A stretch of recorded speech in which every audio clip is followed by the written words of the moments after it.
está un poquito distinta, o sea, no tan distinta a la clase del año pasado, pero que tiene un plan, ya si lo comparan con las clases del año anterior.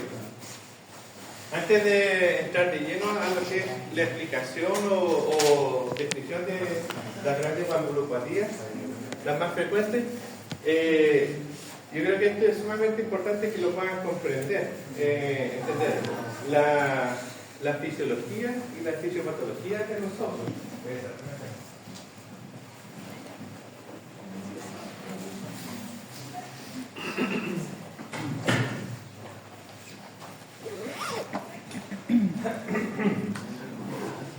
Entonces, en los vasos sanguíneos y dentro del corazón, incluso, yo siempre pensé antes que llegar a la sangre a las pulmonares, después al ventrículo, y era todo un fenómeno turbulento. Y no es.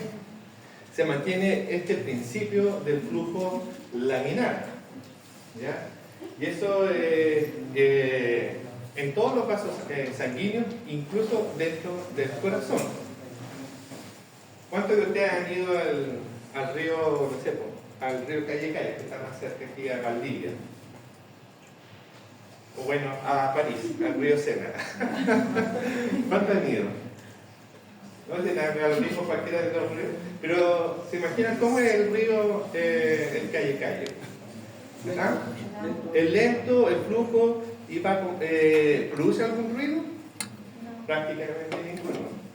Pero vayan ustedes a hacer una excursión al Trancura, al Alto del Biobío. ¿Cómo es el flujo? ¿Ah? Turbulento, ¿no es cierto? Y uno puede estar, no sé, a cientos de metros y ya escucha el ruido. Pasa lo mismo acá en los vasos sanguíneos y en el corazón. Mientras se mantenga el flujo laminar, uno lo único que escucha es el R1 y el R2, que son el cierre de las válvulas, de las distintas válvulas, auriculoventriculares o de la sigmoidea. Pero cambia un poco la naturaleza del flujo, se hace más turbulento y empezamos nosotros a ocultar un soplo, ¿ya? Entonces,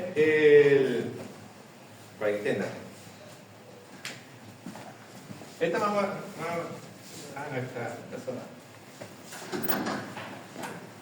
Entonces tiene una ventana, esto va a ser como una puerta. ¿Qué pasó ahí? Se cerró. Se cerró. Cuando alguien está enojado así, dice, me voy de la casa y manda el portazo, ¿no es cierto? Entonces lo mismo pasa en el corazón. ¿Cuándo suena el R1 o el R2? ¿Qué es lo que representa? El cierre de las válvulas, el cierre de la puerta. ¿Me entiendes? ¿Ya? Eso es. Entonces, el R1 está compuesto por el cierre de las válvulas auriculoventriculares, que puede ser la mitral o la tricúspide, y el R2 es el cierre de las semilunares, las sigmoideas, que es la aórtica principalmente, y la pulmonar. ¿Ya? Entonces, ¿les quedó claro? Esto es como un poco la representación de las enfermedades cardíacas en su distinto, las más importantes, ¿ya? Enfermedades en las válvulas nativas. Y aquí tenemos, miren, la estenosis aórtica, que sigue en todas partes, ahí lo vamos a ver en la epidemiología, es la más frecuente, sobre todo la de color naranjo. ¿Cuál es? La degenerativa. Y la insuficiencia aórtica es muy parecida al compromiso congénito, ¿ya? Entonces, por lejos la válvula aórtica es la que más se va afectando y en nuestro medio el compromiso degenerativo. Y esta es una estadística mundial, ¿ya? Es la enfermedad degenerativa de la válvula aórtica nativa. ¿ya? En el 2017. Entonces, en rojo, donde está la mayor prevalencia de la enfermedad degenerativa. Y miren dónde está más en rojo. ¿Dónde? Los países más industrializados, occidentalizados, donde la esperanza de vida es mayor. ¿Entienden? Entonces, donde la esperanza de vida es mayor, miren allá en Japón, que está ahí solita. Entonces, ¿qué quiere decir esto? Ya, o sea, la gente que se muere de más años, o sea, más vieja, la enfermedad aórtica o el componente degenerativo es más predominante. Y nosotros en forma tímida y también estamos tratando y eso es lo que estamos viendo nosotros, que la enfermedad, la estenosis aórtica cada vez está siendo más frecuente y que de alguna manera está expresando de las mejores condiciones de salud, aunque en los hospitales no tengamos sutura, no tengamos oxígeno. Pero cada vez eso es una traducción de lo que está sucediendo a nivel global. ¿Ya? Y esto es lo mismo para la válvula ahora mitral. ¿Ya? Ahora sí, nosotros nos vamos al otro espectro, donde la enfermedad reumática, si miramos ahora el mismo hacemos un análisis de la enfermedad valvular, pero decimos ya, queremos ver cómo se comporta la enfermedad reumática a nivel mundial, ¿ya? Entonces, en colores, el verde o no sé, medio amarillo, así que es mucho más predominante. Lo que nos traduce es que en los países con menor acceso a la salud o tienen problemas de un tratamiento oportuno, la enfermedad reumática es mucho más importante. No sé si ustedes escucharon del doctor todavía está vivo, el doctor Gonzalo Osa, pero ya está retirado del arte de la medicina. No sé si lo escucharon de él, Gonzalo Osa.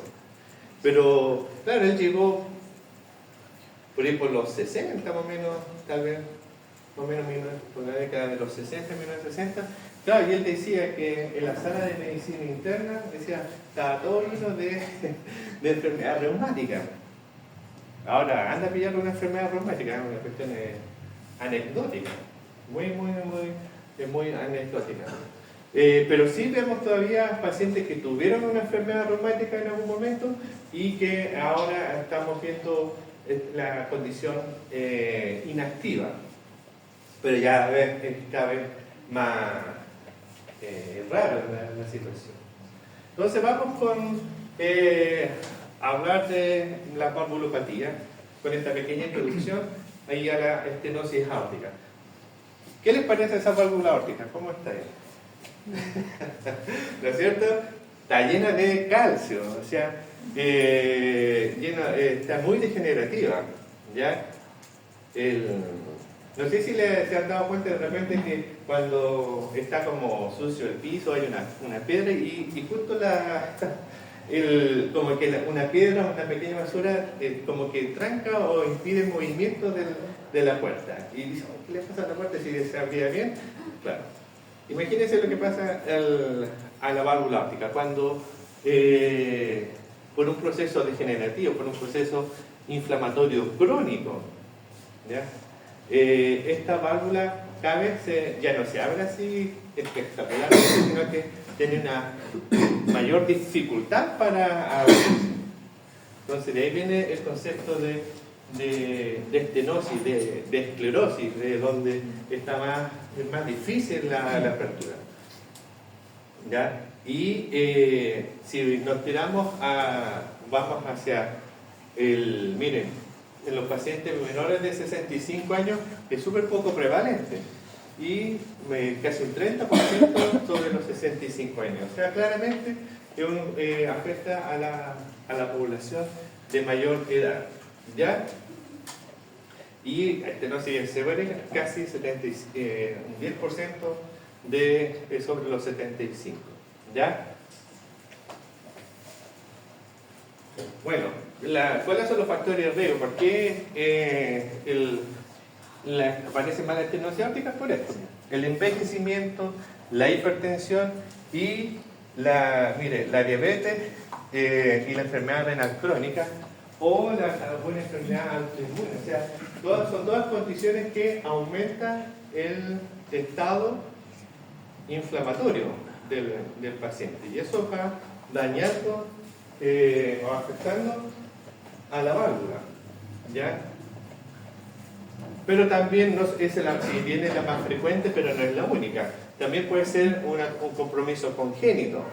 Y cuando te llega un paciente joven, nosotros decimos ya joven menor de 60 años, y lo escuchamos un soplo, dijo: no, este paciente lo más probable es que tenga una condición congénita, o sea, una válvula aórtica bicúspide.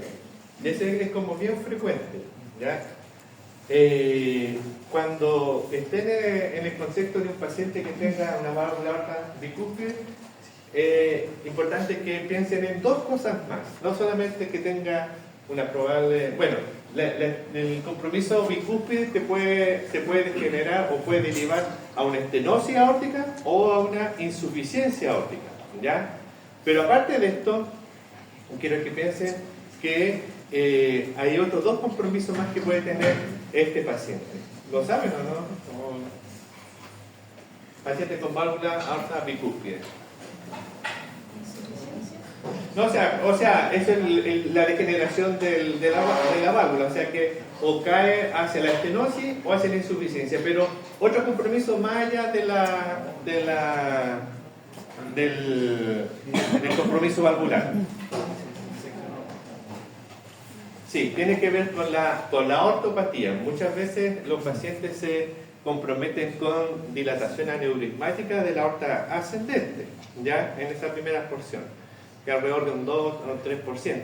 Pero también hay otro grupo, un porcentaje no menor, de pacientes con válvula aórtica bicúspide que además tienen coartación aórtica, ¿ya?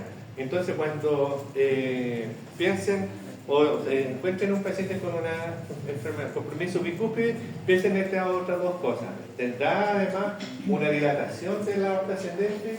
¿Tendrá o no una coartación aórtica? Tienen que buscarlo, ¿ya? Obviamente la etiología, estamos hablando de concepto de estenosis aórtica, degenerativa, congénita, reumática y ya otras cuestiones mucho más raras, ¿ya? Por favor, este gráfico ustedes tienen que sabérselo, dejarlo hoy día registrado en su memoria, en el disco duro. ¿Qué significa este gráfico? La mortalidad es un síntoma.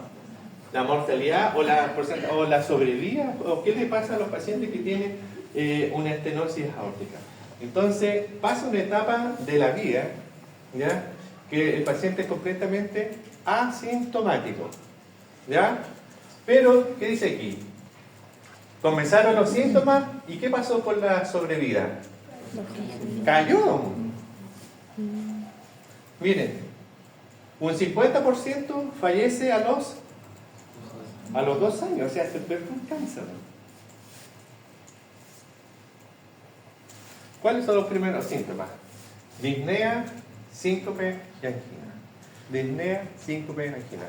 Entonces, acuérdense de eso, son pacientes que tienen una estenosis aórtica. Ustedes lo auscultan y dicen, puede tener una estenosis aórtica severa, y el paciente ya consulta con disnea. Hay que preocuparse más todavía porque a lo mejor estamos por acá. Puede que a lo mejor tenga otra causa del cansancio, de la disnea, pero entonces la disnea es uno de los primeros síntomas, ¿ya? Capacidad del ejercicio disminuida, un síncope o presíncope o el dolor al pecho, ¿ya? El dolor se produce porque el volumen sistólico se va disminuyendo, entonces la demanda de oxígeno por parte del miocardio puede estar aumentada si es que el paciente está haciendo está subiendo escaleras, tiene que ir haciendo un trámite el caballero, y pum, empezó a acelerarse por la escalera y empezó con dolor al pecho. ¿Ya? Entonces, ese gráfico, bueno, hay tantas cuestiones que estudiar que me dicen que a veces uno le pregunta a los becados y guatean aquí. Entonces, por favor, esto reténganlo, ¿sí? Ahí me iba contando ustedes que la dignidad se daba con el tema del esfuerzo físico, ¿todo es exclusiva del esfuerzo físico? O, ¿La dignidad? Sí, o puede ser cuerpo, se considera cualquier tipo de dignidad que... O sea, es que depende en el estado que tú ya te encuentres porque si un paciente tiene una consulta muy tardía y podemos llegar a una condición que ya tenga una insuficiencia cardíaca, un corazón muy dilatado, entonces ya no solamente por la estenosis aórtica, sino porque el corazón ya está con una fracción de eyección muy reducida. No va a pasar, o sea, pacientes con una estenosis aórtica severa, pero están casi abandonados, entonces, claro, la línea no solamente por la estenosis aórtica, sino porque el corazón es un guatero, en otras palabras, nos ha tocado, no hemos visto así pacientes con un guatero así, con una fracción de eyección muy reducida. Entonces, depende del momento en que uno se lo encuentre. Chuta.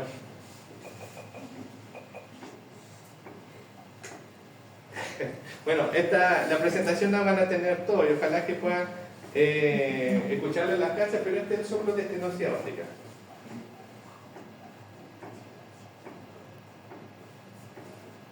¿Cuál es la característica del soplo de estenosis aórtica? O sea, es sistólico, eyectivo, ¿ya?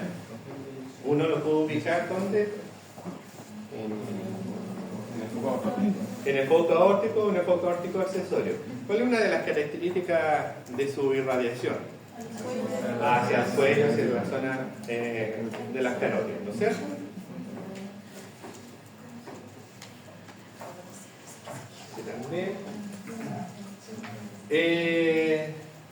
Entonces, hallazgos clínicos son útiles para decir, bueno, es que una estenosis aórtica que parece ser significativa. El pulso carotídeo es de bajo volumen y un ascenso lento, o sea que el pulso parvus tardus, ¿lo han escuchado? Sí. Parvus como de parvular, así de chiquitito, así que, ¿por qué? Porque uno va a palpar el pulso en la zona periférica, en vaso distal, pero si antes de que llegue la sangre aquí hay una obstrucción, entonces como que llega con poca energía. La traducción, o sea, la onda mecánica hidráulica del impulso sistólico está disminuido porque hay el disco que apenas se abre esa puerta. ¿Ya? Entonces, y esto es importante, esto aparecía también en alguna guía y después lo dejaron uno dejó de verlo, que el segundo ruido cardíaco único. Segundo ruido cardíaco único. ¿Se entiende eso? No. Debe sonar tan. No, es que el primero es el aurículo ventricular y el segundo el aórtico o el pulmonar. Lo que pasa es que ¿cuántos componentes tiene el segundo ruido? Dos. ¿Cuáles son? El aórtico y el pulmonar. Entonces, si estamos frente a una válvula o una puerta que apenas se abre y apenas se cierra, entonces la energía para cerrar, tanto abrir y cerrar, está disminuida, o sea, porque está casi fijo, tecnótico, de la válvula aórtica. Entonces, el componente aórtico del segundo ruido se desaparece. El segundo ruido, el que se escucha en este contexto, es de la válvula pulmonar, pero no el de la válvula aórtica, ¿ya? Entonces, cuando yo voy a escuchar al paciente, lo escucho, ya, y tiene este soplo sistólico y activo que se va hacia las carótidas, digo, ya una estenosis aórtica. Ahora, para decir si es severo, y voy al segundo espacio intercostal derecho, puta, ahí como que está, no se suena, no escucha tanto. Y voy al pulmonar, y ahí se escucha, entonces digo, chuta, el lado donde el aórtico está disminuido, apenas lo oculto, pero sí lo oculto en el pulmonar. Entonces, claro, en ese contexto ya tengo solamente por el arte de la semiología puedo decir que un paciente tiene una estenosis aórtica casi en el rango de significativo severo. ¿Ya? Y además si le agregamos el electrocardiograma. Entonces, si el electrocardiograma tengo una onda, que alguien se tire a la piscina con el AS, en el electro del AS. Ya, muy bien, excelente, excelente. Un aplauso. ¿Dónde viste la hipertrofia? En B2 y B5. Está en el criterio de Sócrates. De Sócrates, ya, muy bien, excelente. ¿Y hay otro criterio más? ¿Ah? De hipertrofia primero, de hipertrofia. Es en ABL. ¿Quién fue? ¿Quién dijo? Muy bien, no se no sean tímidas. Eso, y por eso están puestos, estos son electros que son demostrativos. Claro, uno puede tener hipertrofia por muchas otras cosas, por supuesto que sí, pero esta hipertrofia, piensen, el ventrículo, ¿por qué se hipertrofia el ventrículo izquierdo? ¿Ah? Porque hay una puerta, o sea, que apenas se abre, entonces el corazón tiene que bombear, no solamente contra un territorio arterial, sino contra una válvula aórtica que apenas se abre. Entonces tiene que vencer, ya no se abre así tan fácilmente, sino requiere un mayor esfuerzo en cada latido. Estamos hablando de 60, 80 latidos, 90 por minuto, al día, al año, por 5 años, 10 años. Entonces, obviamente, ese ventrículo ya dejó de medir, estar decaído, sino que está robusto para tratar de vencer a esa válvula aórtica. ¿Me entiendes? Entonces, está en un grado de hipertrofia y que lo llamativo de este electrocardiograma es que no solamente te demuestra la hipertrofia, sino que tiene... ¿Qué más? Ahora ya no es solamente la hipertrofia, sino... compárenlo con este de abajo.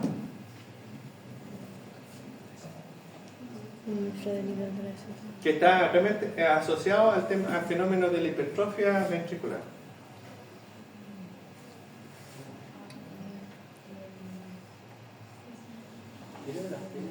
Eso, las T negativas.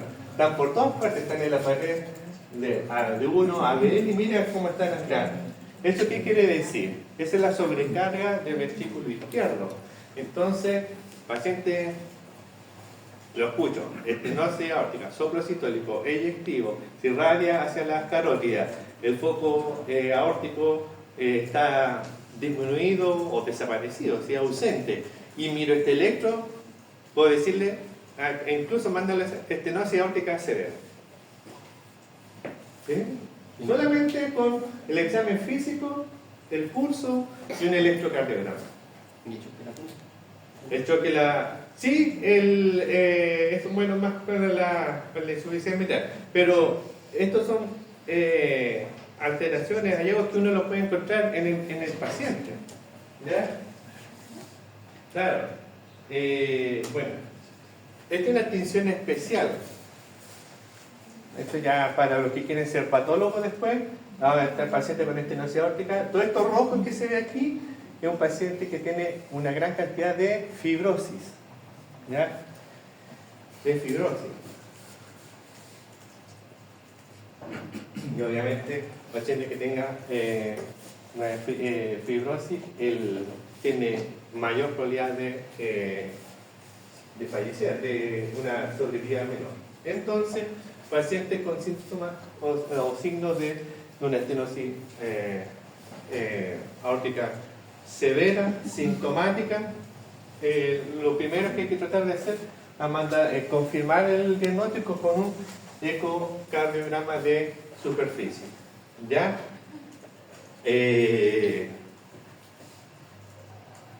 Así se ve más o menos. Ahí está.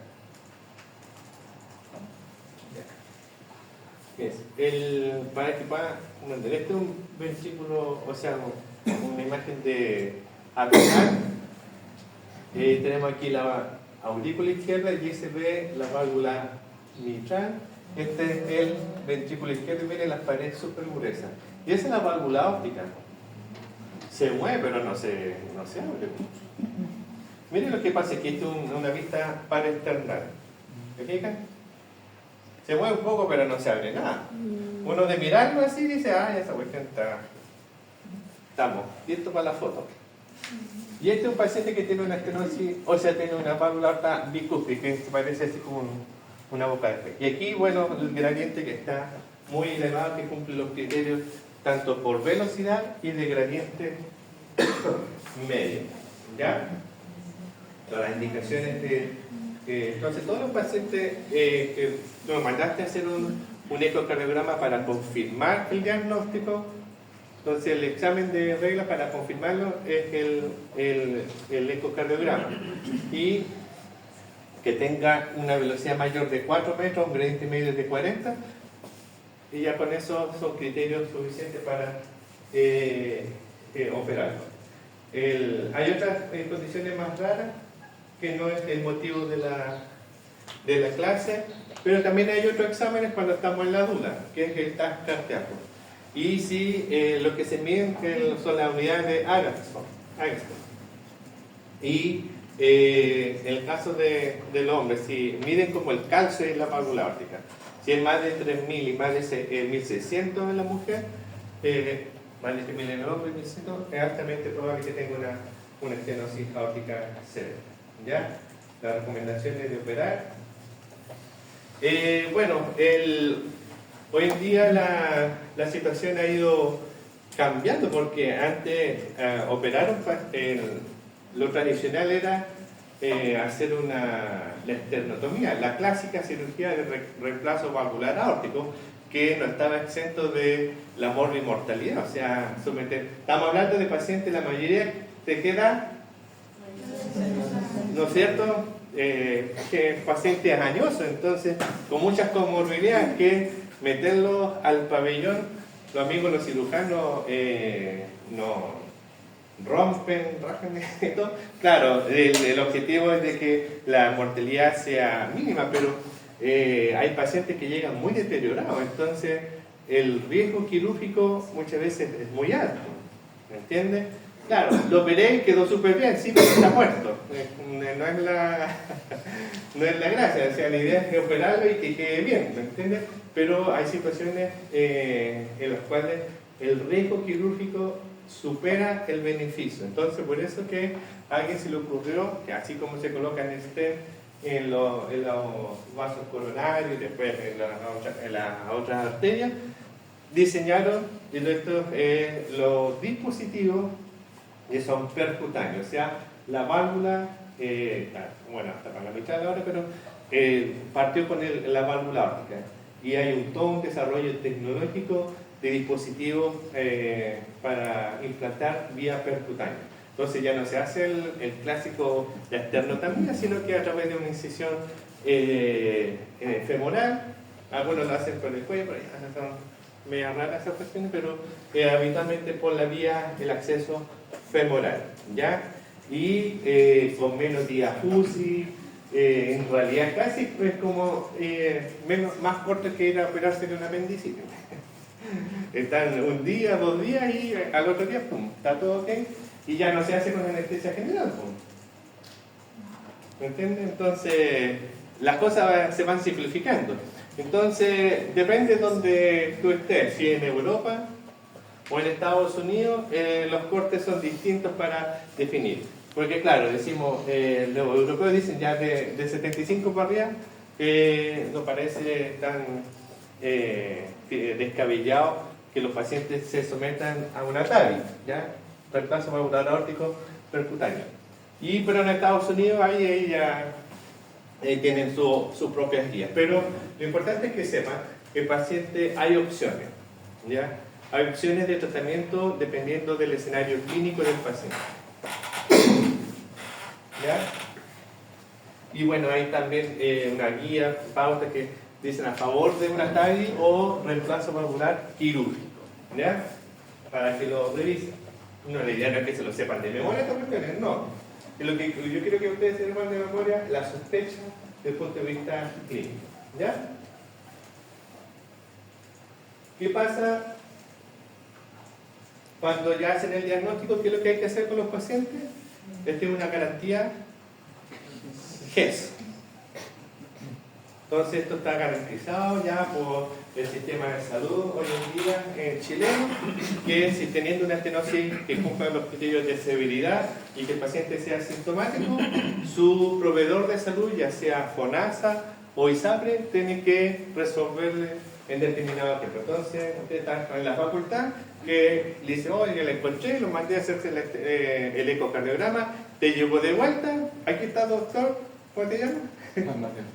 Mateo Cruces. Doctor Cruces, aquí traje mi ecocardiograma, el doctor Cruces lo ve, tiene una estenosis aórtica severa, deje sacar el papel del GES, se lo lleno y vaya a su aseguradora para que se le haga el reemplazo valvular.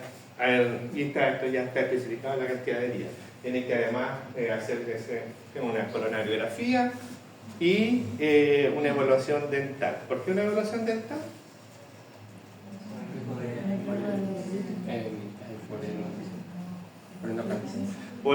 Claro, porque si tiene un proceso infeccioso, el paciente tiene que estar con cualquier proceso infeccioso controlado, tratado y no colocarle un dispositivo que hemos hecho los humanos y la bacteria filete para ellos. O sea, aquí no, ¿me entiendes? Entonces, todo proceso infeccioso tiene que estar controlado, ¿ya? Vamos a la insuficiencia óptica, ¿ya? Entonces,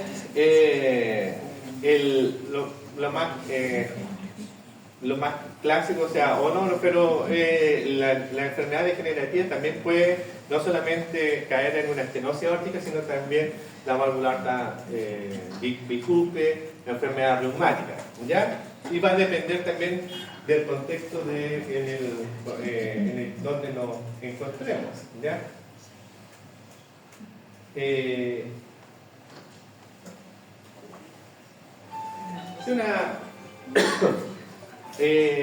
También un ecocardiograma de un paciente que tiene, mira, solamente de mirar esto, uno dice, no, esta cuestión es severa. ¿Por qué? Resulta que, mire, que los velos, ¿qué es lo que hacen los velos? Tienen que sellar,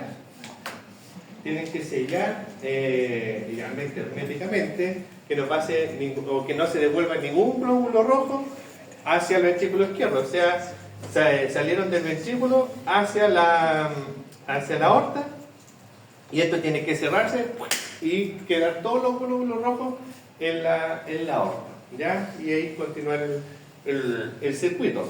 Pero mire, ahí hay un defecto del cierre.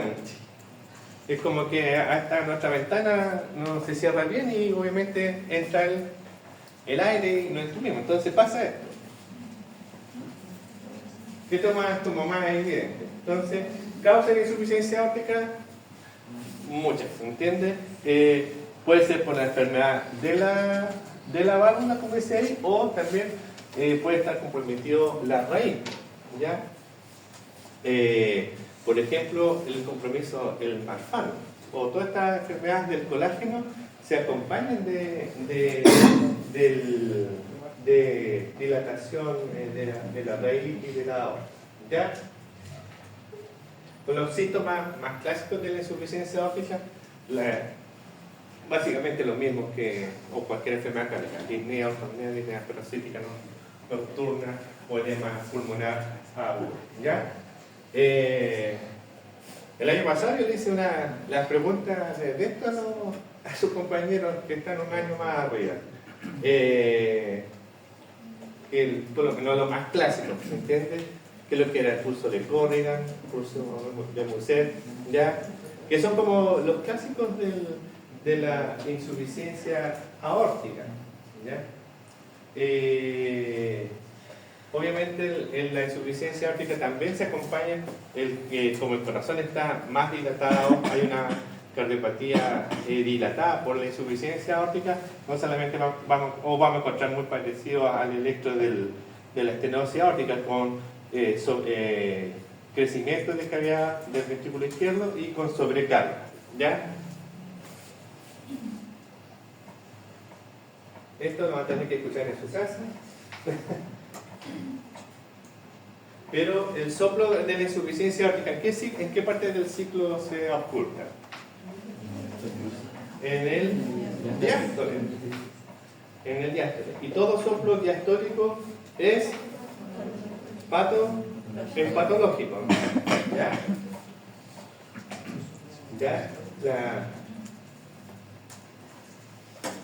Ya están las argumentaciones de la guía y también, como es una enfermedad valvular, también está garantizada por los aseguradores FONASA o la correspondiente aseguradora. ¿Ya? La insuficiencia mitral es bastante frecuente, ¿ya? Y uno lo puede encontrar en el eco hasta casi en un 20% en este estudio del Framingham, pero es relativamente frecuente, pero no porque sea uno lo encuentre que sea leve, estamos frente a una condición. Muchas pacientes, por eso hay que tener como cuidado, pasa algo parecido con los soplos, sobre todo de los niños, así que, tiene un soplo el niño, o sea, claro, se puede tener un soplo, pero no hay que crear alarma o preocupación en exceso en la familia. Lo mismo pasa acá, o sea, uno puede encontrar, y muchas veces uno encuentra insuficiencia óptica que puede ser trivial, fisiológica, hasta media fisiológica, pero claro, cuando ya son más significativas, obviamente hay que estarlos estudiando. Lo que más, vemos acá en nuestra epidemiología, el contexto de, endocarditis, ¿ya? O enfermedad degenerativa. Tal vez podríamos, como más degenerativa, más que la endocarditis acá sigue siendo muy prevalente, pero también por ruptura de las cuerdas tendíneas, o esto de la ruptura del músculo papilar es como algo más propio de los infartos de pared inferior, ¿ya? Por eso cuando están en el contexto de un infarto de pared inferior, ¿dónde lo van a ver eso en el electro? ¿En qué derivada? De 2 de 3 de ABF. Entonces cuando le llega un paciente con un infarto con supranivel del ST de pared inferior, desempolven su fonendo, tiémpelo y vayan a ocultar y a buscar dirigidamente si tienen o no una insuficiencia mitral, ¿ya? Más aún si ven a paciente que está medio comprometido, ¿ya? Porque como abruptamente el paciente cayó en insuficiencia mitral, ese paciente puede terminar con un edema pulmonar agudo, un shock cardíaco y el Philip se te fue a las pailas y ya no es puro, sino que es 4, entonces es un criterio de extrema gravedad, ¿ya? Dependiendo del tipo del defecto, hay clasificaciones, ¿ya? Distintas. Esta es la más tradicional, que es la clasificación, la de Carpenter, ¿ya? Esto es en el contexto de una FA, así que la regularidad o sea, es completamente irregular, pero se oculta, y cuando lo escuchen en sus casas, ¿en qué ciclo se oculta? En el sístole. Entonces en el sístole él se comienza a contraer el ventrículo izquierdo y tiene que normalmente salir a través de la válvula aórtica, pero tenemos que la válvula mitral es por un proceso degenerativo o una endocarditis, o refluye la sangre hacia la aurícula izquierda y se oculta en el sístole. La gracia de este, bueno, es que si bien es sistólico, ya, también ¿hacia dónde se irradia? Hacia la axila, ¿no es cierto? No se irradia hacia el cuello. Aquí tenemos una tremenda insuficiencia renal que es brutal. Así Miren, este es un tremendo prolapso del velo posterior de la mitral. ¿Ya? Miren cómo se cae. Y esto tiene que cerrar juntos, así como unas manos, así que como un aplauso ahí para que sellen herméticamente el... Perdón.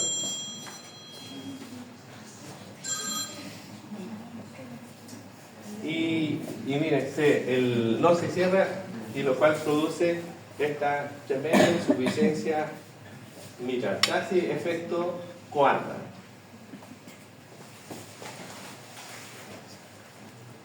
Y entonces aquí hay varias formas de poder estimar ese tema de nosotros, cómo poder estimarlo.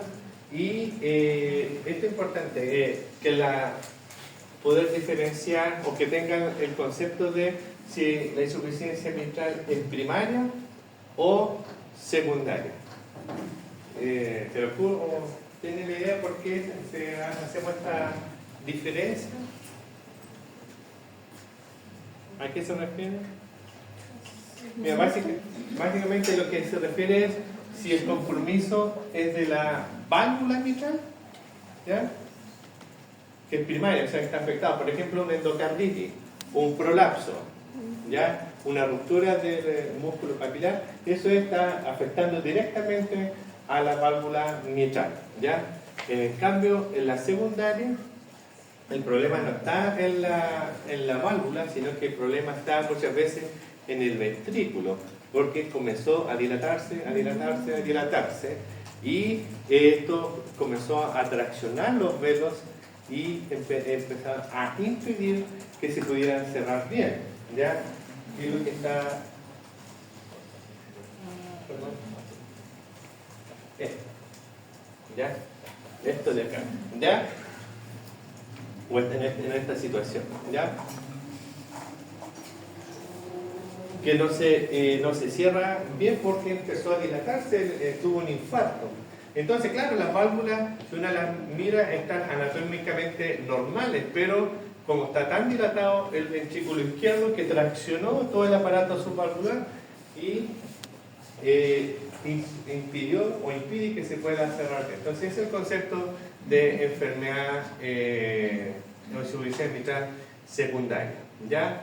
Que es otro tipo de abordaje, pero por lo menos que sepan de que hay diferencia, puede ser primario y secundario, y que ¿cuál es la razón?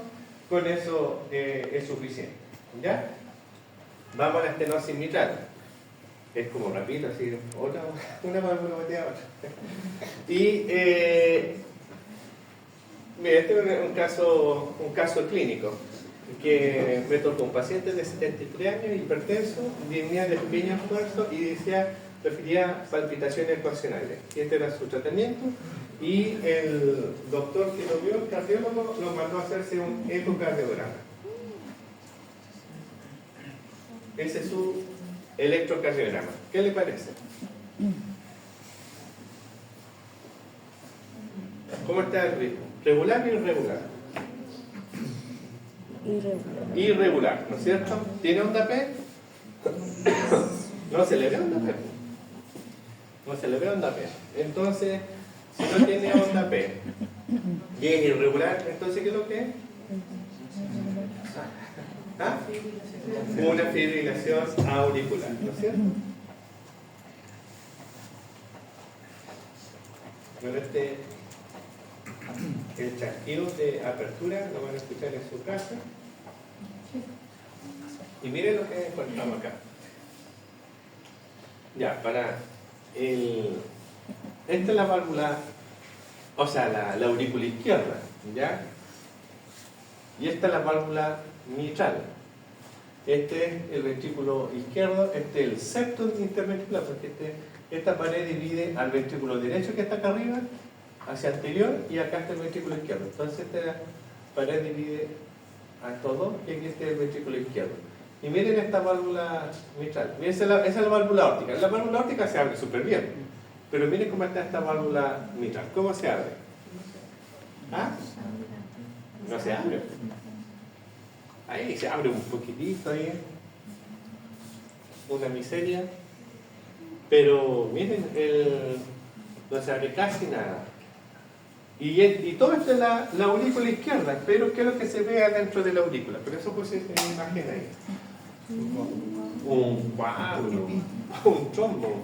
¿Sabes que cuando miramos esta cuestión y siempre lo vimos con los cirujanos y todo, todos pensamos, chuta, está tan fijo abajo que parecía un mixoma. Ese era el otro diagnóstico diferencial, una masa, un mixoma de posición atípica, porque realmente los mixomas están pegados acá al septum interauricular. Pero no, era lo clásico, era un trombo. Era un trombo que estaba en la aurícula izquierda en el contexto de una estenosis mitral severa. ¿Ya? Este es un paciente que ya tenía 70 y tantos años, entonces este paciente ahora, claro, tenía una enfermedad reumática inactiva, pero este paciente tuvo probablemente en la infancia, en su juventud, un cuadro agudo.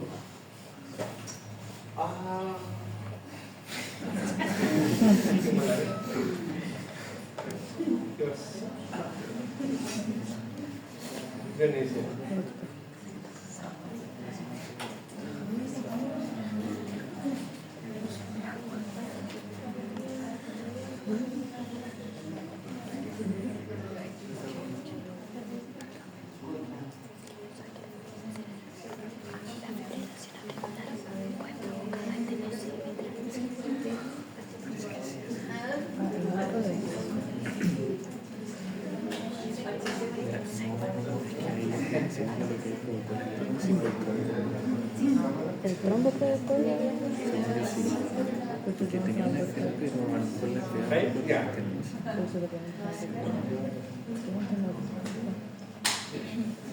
Entonces, ¿qué cosa es importante que ustedes tengan en cuenta en estos pacientes? Porque ustedes después se van a ir a trabajar, algunos van a estar en el mundo, o sea, hospitalario, un hospital nodo, a la tabla de CEFAM, y le va a llegar un paciente con tratamiento, con una estenosis mitral, que está en control, que todavía, ¿sí? Me quedó una duda de la relación entre la fibrilación auricular, el trombo y la estenosis. O sea, ¿fue como el trombo lo que provocó la No. ¿O qué pasó ahí? Esto es como todo así, el efecto así dominó. Primero nació la persona. Ese fue su problema. En la infancia tuvo en algún momento tuvo esta enfermedad reumática, ¿ya? Tuvo su enfermedad reumática, ¿ya?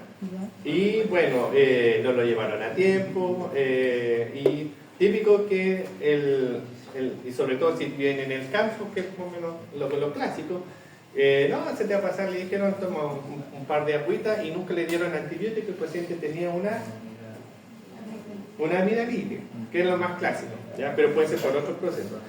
Entonces el paciente pasó su amigdalitis así, claro, pero todos esos gérmenes, todos esos los inmunocomplejos comenzaron a viajar por el torrente sanguíneo y llegaron a las válvulas, sobre todo a la mitral, y comenzaron a afectarla. Entonces hizo una carditis en la infancia. Claro, al principio ya se sintió mal y lo llevaron y le empezaron a dar penicilina, se le pasó el cuadro agudo y estuvo un año ahí colocándose penicilina. Pero el proceso inflamatorio continuó. O sea, no es que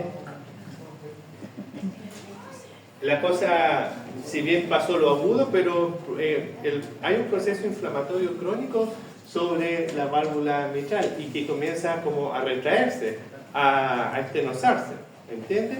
Y los pacientes, claro, al principio están con en un ritmo sinusal, pero mira, en esta válvula que apenas se abre,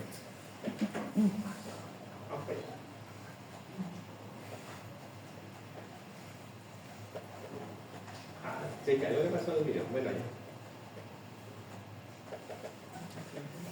Entonces esta válvula mitral apenas se abre y esta aurícula izquierda tiene que mandar este volumen sanguíneo hacia el ventrículo izquierdo, pero se encuentra con que esta válvula mitral está estenótica. Entonces comienza a aumentar progresivamente la presión sobre la aurícula izquierda y la aurícula izquierda comienza a dilatarse. ¿Qué le pasa a la aurícula izquierda con esta dilatación crónica?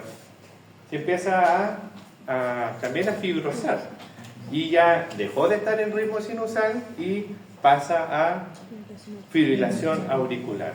Y en la fibrilación auricular es más probable que se formen trombos. Ese es como el mecanismo. Entonces, yo le dije, ¿estos pacientes les va a llegar a ustedes? Uy, ya tengo aquí.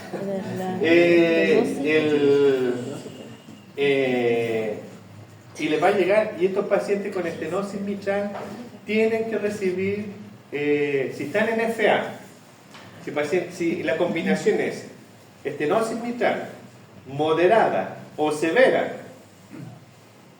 con el FA, tienen que recibir antagonistas de la vitamina K. ¿Me entiendes? O sea, la combinación estenosis mitral moderada a severa con FA, tienen que recibir antagonistas de la vitamina K. No puede estar tomando los NACO. Entonces, ¿por qué le recalco esto? Porque le va a llegar a ustedes. La enfermera, doctora, mire, tengo este ANR. Y tú lo primero que tienes que preguntar, ¿y por qué estás tomando este anticoagulante? Por una estenosis mitral. Y ahí tú tienes que parar los antenitas. A ver, veamos. ¿Y por qué no los nuevos? Los nuevos, muy buena pregunta, porque resulta que los nuevos anticoagulantes no previenen la formación de trombos de trombos en los pacientes con estenosis mitral. Igual hay un aumento significativo. Ya se probó esto. Hicieron los estudios para tratar de usar los NACO en los pacientes con estenosis mitral y se fueron para atrás. ¿Ya? Y ya estamos terminando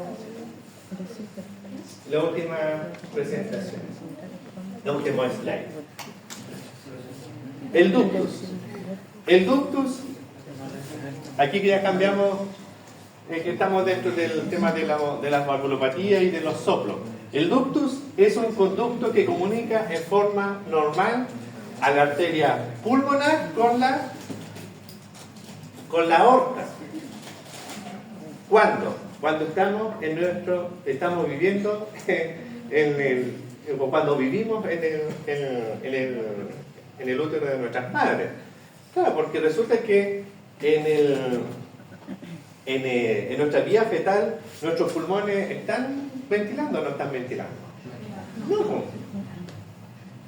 Pero entonces viene la sangre oxigenada de la placenta y ¿por dónde? ¿Cuál es el circuito? ¿Se acuerdan o no?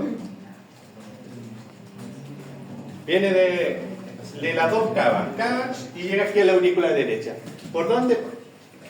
¿Cuál es la ruta normal? Ventrículo derecho. ¿Ah?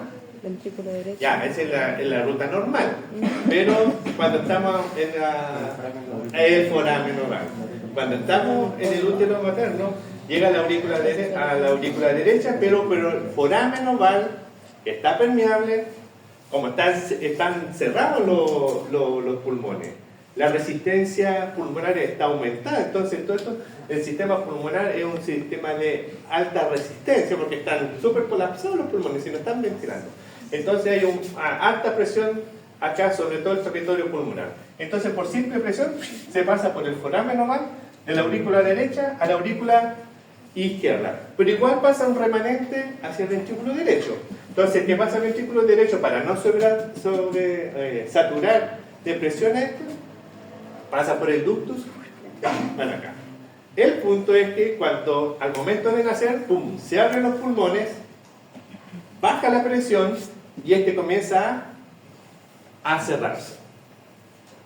Pero si no se cierra, entonces ahí comienza, dependiendo de la cuantía, es que puede generar un aumento de mucho volumen de presión sobre el territorio pulmonar, la arteria pulmonar y sobre el territorio vascular pulmonar, que puede conducir posteriormente a una hipertensión pulmonar.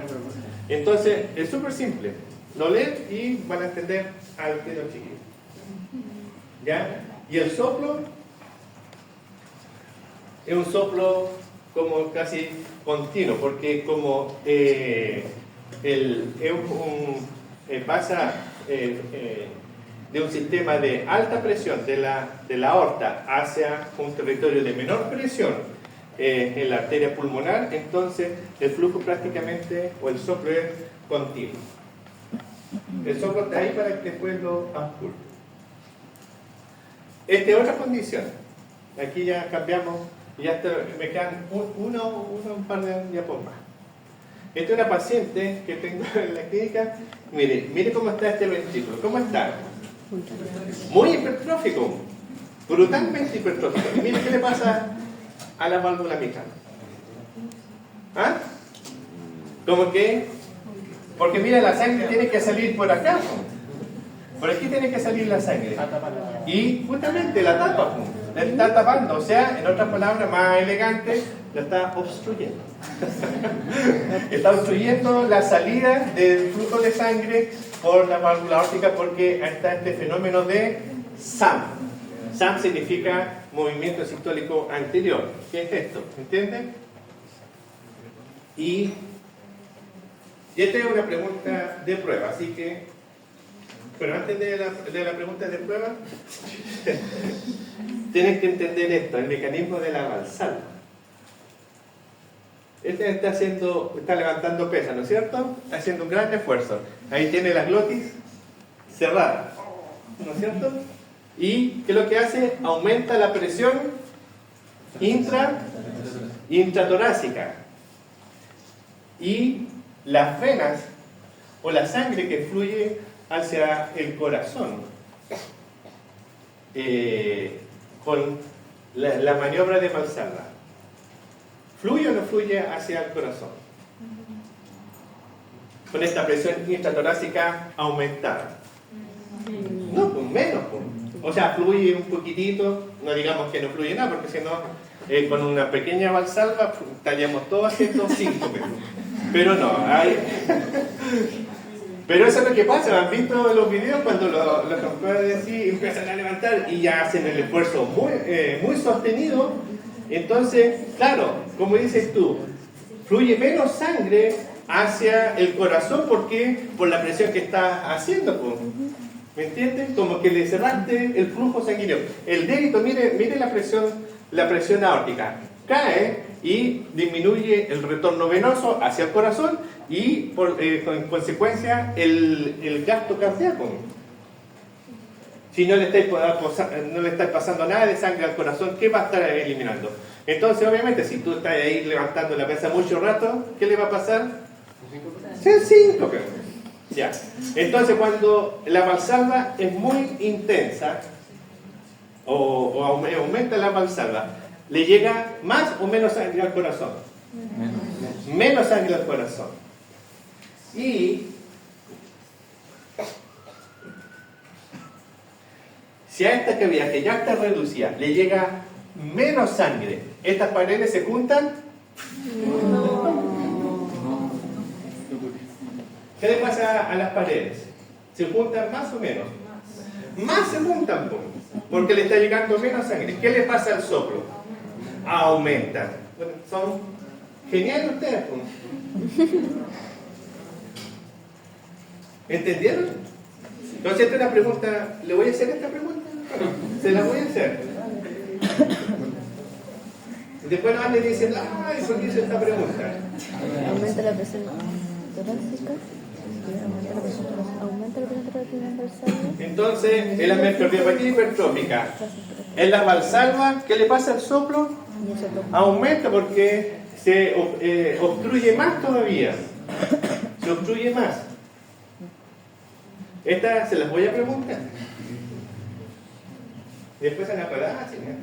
Entonces, el soplo, que es un soplo sistólico, ¿ya?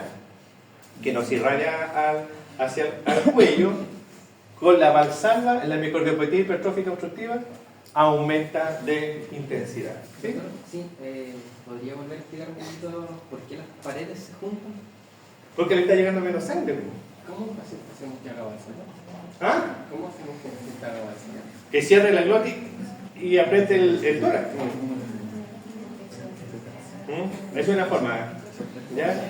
¿Me entiendes? O sea, que haga una fuerza, como un pujo. Cuando uno dice puje, puje. Cuando estén en la obstetricia y puje, puje, puje. Eso es una valsalva. ¿Y qué es lo que hace justamente? Cierra la glotis y empieza a apretar. Entonces, pues, mientras más fuerza, con más fuerza, haga la valsalva, cada vez le va llegando menos sangre, menos sangre, menos sangre al corazón. Estas paredes que ya estaban como reducidas por el tamaño del corazón, y esta obstrucción tú la aumentas, aumenta o exacerba la obstrucción porque le está llegando menos sangre. Entonces el soplo tú lo escuchas con más intensidad. ¿Te entendió?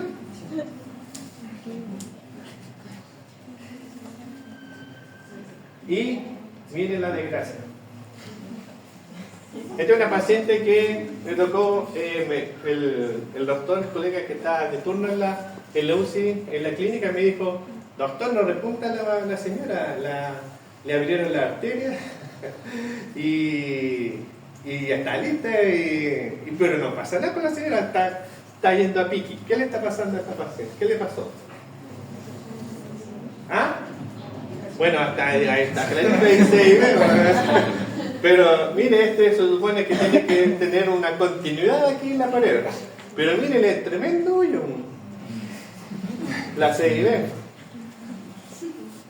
Una paciente de edad. RIPS.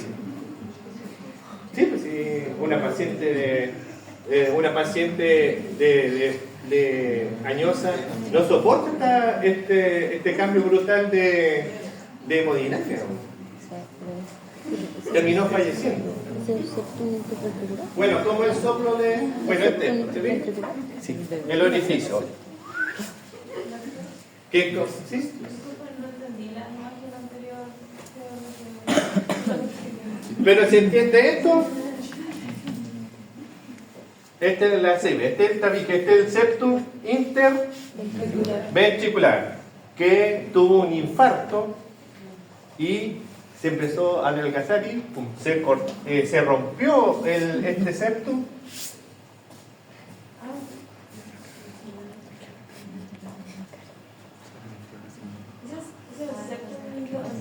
Este es el septum. Lo que pasa es que aquí el corazón lo estoy viendo de frente. Permiso. ¿Ha cerrado? Sí. Imagínense que este es el ventrículo izquierdo. Que uno lo ve así. Pero aquí en esta imagen, ahora lo estoy viendo de frente. De frente, sí. Así, para allá. Esta imagen acá. ¿Entienden? Entonces aquí está el ventrículo derecho, pero aquí la pared se rompió. Obviamente se va a filtrar para el otro lado. Y ese soplo es un soplo rudo. No es creciendo como el de la estenosis aórtica, así en rombo, sino que es rudo y que, como dicen, en ruedas de cabeza, o sea que uno lo puede ocultar en casi todo el tórax. Ahí está, le dejé el link donde se puede ajustado porque la paciente no está con nosotros para... Pero... Eso. Nos vemos mañana.